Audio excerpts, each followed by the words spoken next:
आप आए हो 2-3 दिन पहले, तब मेरे पास गुंजाइश नहीं होगी, मैंने कहा उज्जवल साइंस अभी आप क्या जहाँ आप वहीं पढ़ाइए, यहाँ क्यों आते? मैंने कुछ आज मैंने ये आपने पहले बोला इसके लिए मैं यहाँ हमने क्यों कहते थे करा के ले आओ, मैंने कहा कैसे कहते थे करा के ले आओ जनाब अभी क्या कहता है, ये पहले मुझे बता चुके थे परसों कि भाई, एडमिशन वजह से नहीं मिल रहा है मुझे कि इसे मैंने कहा था कि दस्तखत करा के आप ले आओ, इसमें जहाँ पढ़ते थे।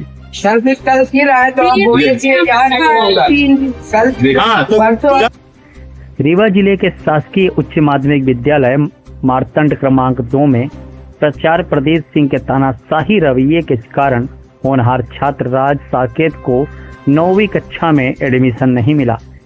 राज जो गांव कंजी का निवासी है, 18 जून से परिजनों के साथ स्कूल के चक्कर लगा रहा है। प्राचार्य ने पहले पूर्व स्कूल से हस्ताक्षर लाने, फिर गांव में पढ़ने और अंत में सीटें भर जाने का बहाना बनाया। जिला शिक्षा अधिकारी सुदामा लाल गुप्ता ने कहा कि कोई नियम छात्र को कहीं पढ़ने से रोक तो सकता नहीं। समाज सेवी अविराज और अभिभावकों ने प्राचार्य पर गरीब छात्रों को दबाने और चयनात्मक एडमिशन का आरोप लगाया। परिजनों का कहना है कि 16 जून से शुरू हुए एडमिशन में सीटें भरने का दावा झूठा है। प्राचार्य ने मीडिया को सीटों का रिकॉर्ड दिखाने से भी इनकार किया। यह मामला प्राचार्य की कार्यशैली पर सवाल उठाता है।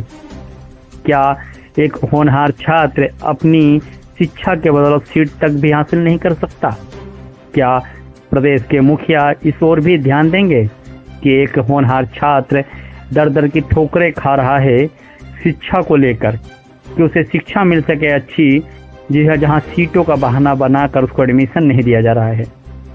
मोहन सरकार जरूर इस पर ध्यान दे, शिक्षा पर भी योगदान दे। नाम आपका?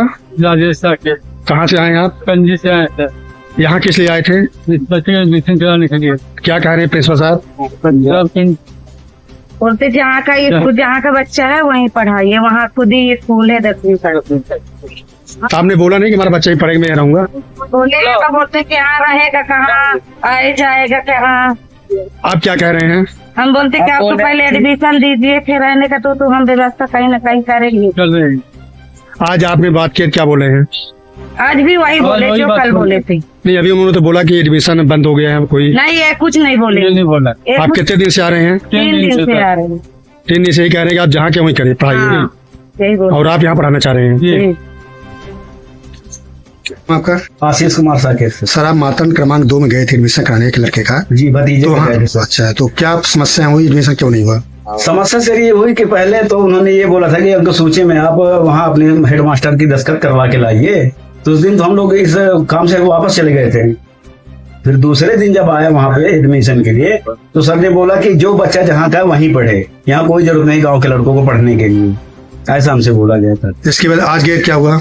आज भी सर यही बोले कि भाई जहाँ का जो लड़का है वहीं आप पढ़ाइए, यहाँ पे एडमिशन नहीं हो सकता है। और वो बच्चा सर पढ़ना चाहता है कि मतलब हमको कोई अच्छी स्कूल हो तो वहाँ पे हम पढ़ेंगे। और हमने उन सर से बोला भी था कि सर अच्छी व्यवस्था नहीं है सरकारी स्कूलों में, तो आप यहाँ बच्चे को एडमिशन दीजिए, पढ़ना चाहता है। लेकिन आज तो प्रिंसिपल साहब कह रहे हैं कि एडमिशन बंद हो गया, फुल सीट हो गई। वो सर झूठ है, बिना मतलब की बात है। उन्होंने हमसे सिर्फ यही कहा था कि यहाँ एडमिशन नहीं होगा, आप जाइए ले जाइए बच्चे को, जहाँ वो पढ़ना चाहते हो वहीं पढ़ाइए। कितने दिन से चक्कर लगा रहे हैं आप? तीसरा दिन हो गया सर। आज मना कर दिए? जी, आज मना कर दिए। क्या मानते हैं कि गरीब को देख कर नहीं किया एडमिशन? बिल्कुल सर, गरीब का कोई मतलब सुनने वाला नहीं है। वो तो चाहते हैं कि गरीब का बच्चा पढ़े ही नहीं। चाहे खड्डा से उसका एडमिशन क्यों नहीं हो रहा है, क्या कारण है? खड्डा में ऑलरेडी स्कूल है। ये जो हमारे स्कूल है सबके क्षेत्र वाइज अलग अलग स्कूलें हैं, और उसके एरिया के लड़कों का प्रवेश होता है। वो वहाँ का अभी तक हमारे पास सीट थी, हमने बाहर के दिया है। अब हमारे यहाँ सीटें भर गई है, तो कैसे दिए? नहीं, तो आपने बच्चे को पहले नहीं बताया कि सीट भर गई है? नहीं, बच्चे को ये बताया कि हमारे यहाँ स्कूल है, वहाँ पढ़ो, हमारे यहाँ भी सीट भर चुकी है। अच्छा, कोई बच्चा रीवा में पढ़ना चाहता है, क्या उसको एडमिशन नहीं होगा? मैं थोड़ी एडमिशन रीवा पढ़े, मैंने मना थोड़ी किया था। लेकिन आप क्या नहीं होगा? भाई हमारे यहाँ सीटें भर चुकी, पहले तो मिल जाता उसको। हम सबको दिए पूरे जिले के, दुनिया भर में, हनुमाना, मरमाऊगंज, सब जगह के स्कूलों का हमने एडमिशन दिया। तो क्या आप लिस्ट दे सकते हैं कितनी सीटें भर गई हैं? लिस्ट मिल जाएगी। अभी तो फार्म जमा हो रहे हैं, जमा हो जाएंगे तो सूची आ जाएगी। तो यहाँ तो बाहर बोर्ड लगाना चाहिए कि एडमिशन बंद हो गया है। नहीं, कहाँ बंद हुआ? जो लोकल इधर के हमारे अंदर के जो स्कूल है, उनके मिडिल स्कूल बोधाबाग है, आपके ये अनंतपुर है, ये जो है इनके अभी लड़के नहीं आए, मातंड के नहीं आए हैं, यानी जहाँ पर स्कूल आपकी संस्था वहाँ के बच्चों का एडमिशन नहीं होगा। कहाँ के? जो संस्था आपके वहाँ पहले उस गांव में है उन बच्चों के यहाँ नहीं होगा। किस गाँव में? जैसे खड्डा में स्कूल आपकी है बोल रहे हैं। उसको बताया कि वहाँ तुम नहीं पढ़ो भाई, बोल तो सब जगह जी मार्तंड क्रमांक 2 से एक मामला सामने आया है जहाँ पर एक बच्चे का एडमिशन होना था लेकिन प्रचार के द्वारा एडमिशन नहीं दिया गया। उसमें आपने हस्तक्षेप किया, पूरा मामला क्या है? हाँ, कई जो बच्चा था उनके परिजन मेरे से मुलाकात किए थे, मेरे से फोन में भी बात हुई। उनके शायद मामा थे जिनसे बात मेरी हुई थी। उनका एडमिशन सिर्फ इस वजह से नहीं हो पा रहा था, जहां तक मेरी जानकारी और जो मेरी फोन में प्रचार महोदय से बात हुई है, कि वो बच्चा ग्राम पंचायत खड्डा का था और उसके ग्राम पंचायत में ऑलरेडी सरकारी स्कूल है, तो उसको वहां पढ़ने के लिए बोला गया। वो शहर की सर्व सुविधाओं को देखते हुए बच्चा पढ़ना चाह रहा था, लेकिन प्रचार महोदय ने जानकारी दी कि अगर ग्राम पंचायत में उसके सरकारी स्कूल है तो वो वहीं पढ़े, रीवा में पढ़ने की आवश्यकता नहीं है। लेकिन मुझे समझ में ये नहीं आ रहा कि अगर उस बच्चे का मन रीवा में पढ़ने के लिए, होनहार बच्चा, परसेंटेज अच्छे, बड़ा मायूस हो गया था, वो रीवा की सुविधाओं को देखते हुए अगर रीवा में पढ़ना चाह रहा तो इसमें क्या दिक्कत? मेरी इस विषय में डीओ साहब से भी बात हुई और डीओ साहब ने इस जानकारी दी कि ऐसा कोई रूल नहीं है, जहां भी बच्चा पढ़ना चाह रहा हो वो स्वतंत्र है, कहीं पढ़ सकता है।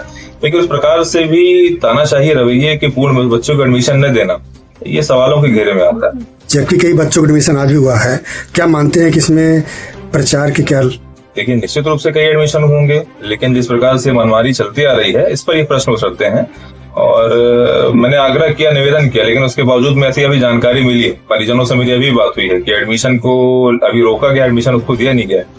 ये जिस प्रकार से मनमानी रवैया है, निश्चित रूप से इसको लेकर हक की और न्याय की लड़ाई जिस प्रकार से हम पहले लड़ते थे, आज भी और हमेशा लड़ते हैं। परिजनों को रोप है कि वो गरीब का लड़का है और प्रचार नहीं चाहते कोई गरीब घर का लड़का पढ़ के आगे बढ़े। एक प्रकार से कहा जा सकता है। और दो बातें की जा रही थी, जैसे आप ही ने मुझे बताया था कि आपने जिस प्रकार से वो बोल रहे थे कि सीट्स फुल हो चुकी हैं, लेकिन आपने उनसे लिस्ट मांगी थी, उसके बाद भी वो लिस्ट नहीं दे पा रहे थे। तो ये क्या माने होता है? दो प्रकार से बातें अगर की जाती, मुझे लगता है ये पूरी तरीके से मनमारू की उतारी।